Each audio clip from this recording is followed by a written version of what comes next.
Hi friends, welcome to my channel Ushasri home maker.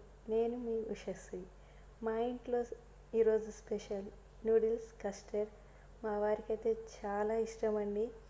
So నేను ఇవాళ మీకు ఈ రెసిపీని షేర్ చేస్తున్నాను. బాయిల్ అవుతున్న వాటర్లో 2 టేబుల్ స్పూన్స్ ఆయిల్ తీసుకోండి. దీనివల్ల మనకి నూడిల్స్ అనేవి అతుక్కోకుండా మంచిగా విడివిడిగా వస్తాయి. నా దగ్గర ఇప్పి నూడిల్స్ ఉన్నాయండి. మీ దగ్గర ఇంకా ఏ బ్రాండ్ నూడిల్స్ ఉన్నా వేసుకోవచ్చు. నా దగ్గర ఇప్పి ఉంది కాబట్టి ఇప్పి నూడిల్స్ వేసుకుంటున్నాను. వేసుకున్న తర్వాత ఒక 2 మినిట్స్ నూడిల్స్ని బాయిల్ అవ్వనివ్వండి. అప్పుడు అవి బాగా ఉడికి బాగుంటాయి మనకి. అవి ఉడికిన తరువాత స్టెయిన్ చేసుకోండి. స్టెయిన్ అయిన వెంటనే పక్కన పెట్టామనుకోండి శుద్ధ కట్టేస్తుంది. శుద్ధ కట్టకుండా వెంటనే మనం ఒక 2 గ్లాసెస్ కూల్ వాటర్ వేసామనుకోండి, నూడిల్స్ అనేవి అతుక్కోకుండా మంచిగా వస్తాయి అన్నమాట. అప్పుడు మనకి నూడిల్స్ కస్టర్డ్ అనేది చాలా టేస్టీగాను చూడటానికి బాగుంటుంది. తర్వాత ఇప్పుడు మనం ఒక 1/2 లీటర్ పాలు తీసుకుందామండి. 1/2 లీటర్ పాలని మరిగిద్దాం. అవి మాడకుండా, అడుగు అంటకుండా, మీగడ రాకుండా బాయిల్ చేసుకుందామండి. అవి బౌల్ అవుతున్నాయి.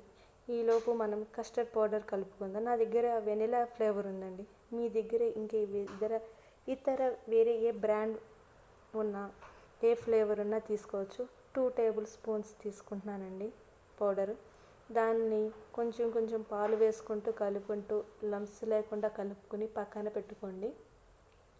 పక్కన పెట్టుకున్న తర్వాత చూడండి, నాకు పాలు మరిగిపోయినాయి. ఇప్పుడు ఇందులో 1 కప్ షుగర్ వేసుకుంటున్నాను. మీకు ఇంకా టేస్ట్ ఇంకా స్వీట్ కావాలంటే ఇంకా వేసుకోవచ్చు. నాకు 1 కప్ సరిపోతుంది. వేసుకుని షుగర్ మెల్ట్ అయ్యేదాకా తిప్పుకుంటూ ఉందామండి. తిప్పుకుంటూ ఉన్న తర్వాత అది కరిగింది అన్నాక అందులో ఆల్రెడీ స్టెయిన్ చేసుకుని పెట్టుకున్నాం కదా నూడిల్స్ వేసుకుందాము. వేసుకుని 2 నిమిషాలు మరిగించిన తర్వాత అందులో ఈ కస్టర్డ్ లిక్విడ్ని వేస్తూ తిప్పుగాలండి. లేదంటే అడుగంటేస్తూ మనకి టేస్ట్ అనేది మాడిన టేస్ట్ వస్తుంది, బాగోదు కదా. సో తిప్పుతూ ఉందామండి. లో ఫ్లేమ్లో ఉంచండి స్టవ్ని, మంటని.